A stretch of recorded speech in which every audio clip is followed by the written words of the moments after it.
Mary had a little man. False. We believe that all men are created equal. To the magnificent mosaic that is America. From radio beacon to radio beacon. I have a dream today. Change has come to America. Believe me. Help is on the way. Knock, knock. Who's there? It's a figment of your imagination. Randi Rhodes Show. Turn up your mind. It seems like, based on public reporting, there's enough evidence, or the fancy term is adequate predication, enough evidence for the FBI to open a criminal investigation. You know, Katie, I was a pretty straightforward, simple prosecutor, and when I saw a set of facts and circumstances, I would look for the most readily provable crime to see if those facts and circumstances supported first a criminal investigation, then an indictment and a prosecution. And, you know, I never go anywhere without my big, ugly blue book of federal laws, the United States Code. And if you crack it open and you read the kidnapping statute, 18 United States Code 1201, it says whoever unlawfully seizes, confines, inveigles, or kidnaps somebody and transports them across state lines is guilty of the federal offense of kidnapping. Well, we know that these asylum seekers, these migrants, were transported across state lines. That element is satisfied. So what does inveiglement mean? Well, all it means is convincing somebody to go from point A to point B by deceit, by fraud, by false promises. And when I heard some of these asylum seekers being interviewed and saying, well, wait a minute, we got on a plane because we were promised work, shelter, support for 90 days, English lessons, assistance filling out work permits, etc. And then they were dropped on Martha's Vineyard and they received none of what they were promised. They were lured by false pretenses and then transported across state lines. That is enough evidence to open a criminal investigation for the federal crime of kidnapping by inveiglement. Wow.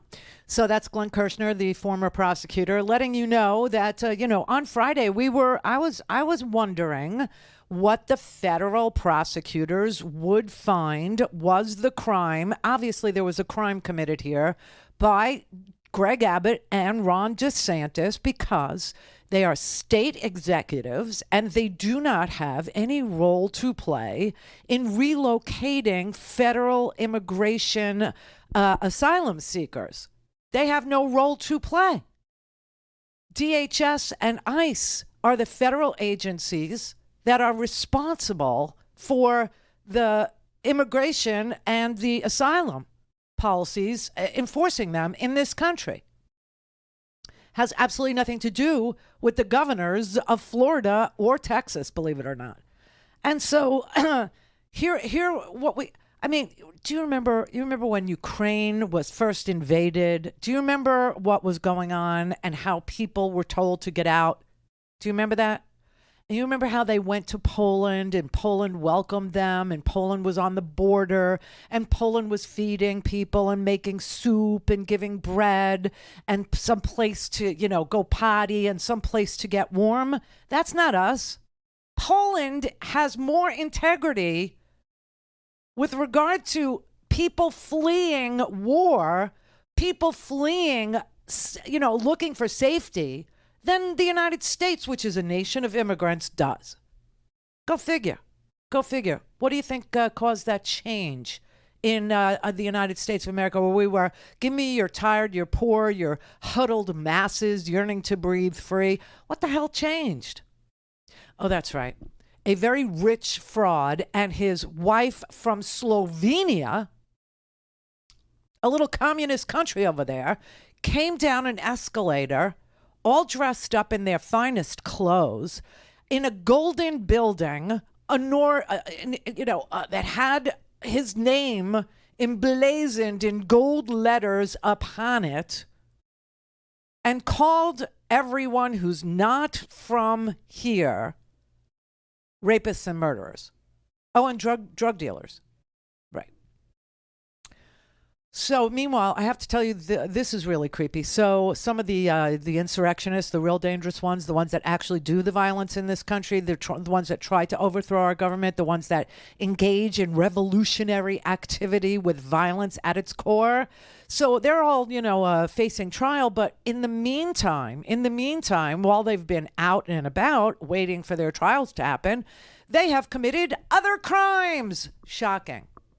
And most of the other crimes that they've committed have been domestic violence. Yes, and hoarding guns in their basements. And one guy, he's about to get 5 years, okay? One guy who was part of the insurrection not only hoarded guns in his basement and was a wife beater, but was injecting himself with copious amounts with a hypodermic needle that the feds found upon the execution of a warrant to search his home. He was injecting himself with testosterone. Overcompensate much, people? Seriously, dude. I mean, the real violent ones among us are the supporters of the, guy who incited the violence. The real ugly people in our culture, in our society, are the ones that support the ugliest of people in our society, the ones who really coarsen the culture and make charity seem like a dirty, dirty, disgusting, ugly, soily thing. Charity is not an ugly, soily thing. Charity is a good thing. It is a Christian thing. It is a kind thing. It is an American thing. It is something that most people have within them. Even the irreligious, even the atheists.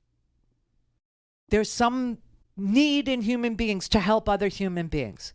It's innate. And those who are stomping out that desire to be of use and help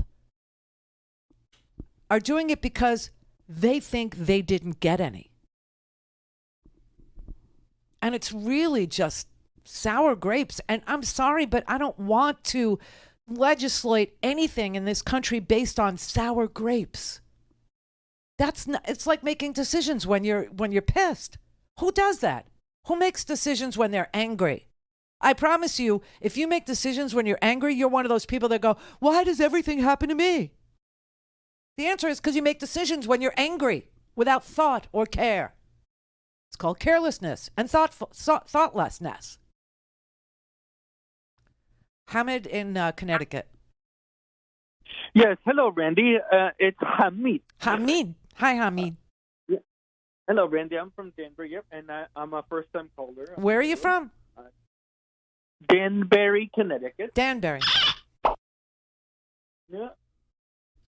I was Tom Hartman suggested you. This is Tom Hartman. Oh, I wanted to talk about this thing with the left, that there is support of the left, and I mean, I don't want to judge that dope guy that called the other day because I didn't hear his whole call, but, it's what I call the Jimmy Dore left. It seems like after Bernie Sanders, there's this Bernie or nobody kind of crowd. Oh, you mean the ones that go so far to the left that they're now on the right? Because they're going in a giant circle? Yeah, I know. It comes from Jimmy. Yeah, well, what Jimmy Dore does is Jimmy Dore realizes that, people like me who just simply tell the truth and advocate for policies that make sense for most Americans, for more people than it doesn't, that we're somehow subversive, right? And he has realized that saying that makes him more money than doing what I do. And he's right. He does. He makes tons more money than we do just telling the truth. Yeah, okay. So you know about that Jimmy Dore left. I just want to, there were other things I wanted to talk about too. And that's where the whole Russia-Ukraine thing goes. Like they say about. Oh, I know. Yeah. They're so anti-war that they're pro-Russia. Yeah, I know. It's a big giant circle they're going. But the only reason why he crossed the Rubicon at the top of the circle of truth and decency and democracy and went to the right is because he makes more money that way, and he cloaks it in liberalism. He cloaks it in this is what progressives are or do or think. No. Progressives are anti-war unless somebody attacks you with bombs or chemicals or flies planes into your buildings. Then all bets are off. See, he's just an opportunist, and he's a liar too. I've watched tons and tons and tons of those clips, and they're all such bullcrap. They're really vacuous. They're empty. Don't have time to listen to the live show?